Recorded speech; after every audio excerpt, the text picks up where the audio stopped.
Hello, students.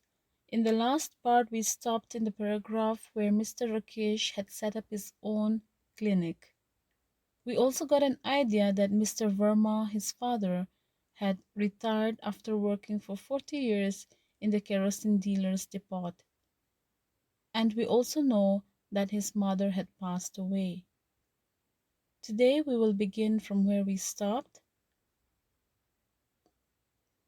for it had to be admitted. And the most unsuccessful and most rancorous of neighbors eventually did so.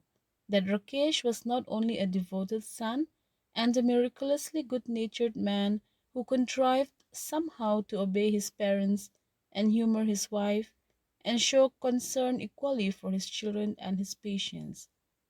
But there was actually a brain inside this beautifully polished and formed body of good manners and kind nature, and in between ministering to his family and playing host to many friends and coaxing them all into feeling happy and grateful and content, he had actually trained his hands as well and emerged an excellent doctor, a really fine surgeon. Since Mr. Rakesh was a successful man, he had many neighbors and friends who were jealous of him. Okay? Here, but these people finally had to admit that he was not only a devoted son, but he was also good natured, not only to his parents, but to his family and friends. People loved him. He would treat his patients very kind, so they loved him. And eventually, Mr. Rakesh, due to his hard work, turned out to be a really fine surgeon. How one man, and a man born to illiterate parents, his father having worked for a kerosene dealer, and his mother having spent her life in a kitchen, had achieved, combined, and conducted such a medley of virtues no one could fathom, but all acknowledge his talent and skill. So no one could understand or fathom how this man, born of an illiterate parents, could reach such heights. It was a strange fact, however, that talent and skill, if displayed for too long, ceased to dazzle. It came to pass that the most admiring of all eyes eventually faded and no longer blinked at his glory. Mr. Rakesh was a very popular doctor, right? He was considered to be the richest and the most popular doctor in town. But naturally, people started to stop admiring him. Here it says, talent and skill, if displayed for too long, cease to dazzle, meaning even the most talented person or the most skillful person cease to dazzle or shine if they are displayed for too long. So, sometimes we take people for granted. So, Mr. Rakesh was also in such condition sometimes. Having retired from work and having lost his wife, the old father very quickly went to pieces, as they say. So, Mr. Verma, Rakesh's father, now starts to become ill. After the death of his wife and after retiring from work, here it says he went to pieces. He developed so many complaints and fell ill so frequently and with such mysterious diseases that even his son could no longer make out when it was something of significance and when it was merely a peevish whim.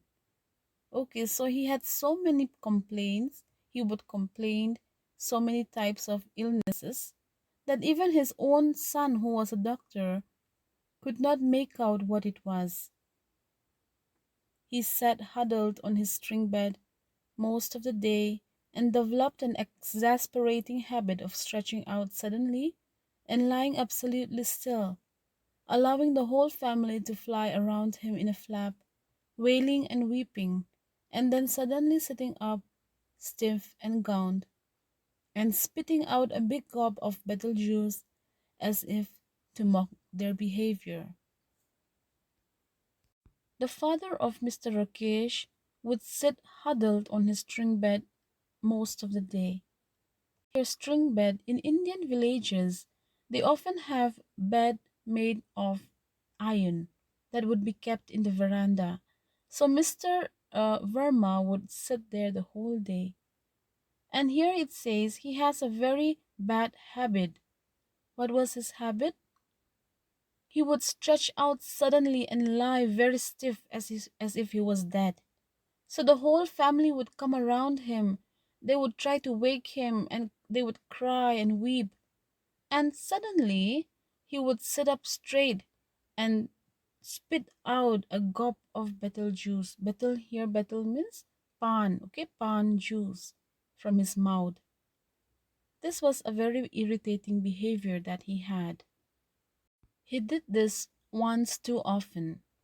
There had been a big party in the house, a birthday party for the youngest son, and the celebrations had to be suddenly hushed, covered up, and hustled out of the way when the daughter in law discovered, or thought she discovered, that the old man, stretched out from end to end of his string bed, had lost his pulse. The party broke up, dissolved, even turned into a band of mourners, when the old man sat up and distraught daughter in law received a gulp of red spittle right on the hem of her new organza sari. Okay, so Mr. Verma did this again on one occasion. It was the birthday of the youngest son of Mr. Rakesh. Okay, people had come, they were guests, they were celebrating, and suddenly this old man uh, did the same thing again. He laid straight on his bed, and people thought he was dead. His daughter in law was the first one to discover what had happened. So everyone hushed the party, means stopped the party, and the house became a band of mourners. The house turned into a band of mourners, meaning people began to cry. They thought he was really dead. And suddenly, as he often did, he spit out a gulp of red betel juice, and this time he spat on the hem of the sari of his daughter in law. This was a new organza sari. Okay, it must have been a very expensive sari. So he spit on the hem of her sari. After that, no one much cared if he sat up cross-legged on his bed, hawking and spitting, or lay down flat and turned grey as a corpse, except, of course, for the pearl amongst pearls, his son Rakesh. After the incident at the birthday party, no one really cared for Mr. Verma. No matter how grey he turned as a corpse, they did not care, except for one person in the house, his son Rakesh.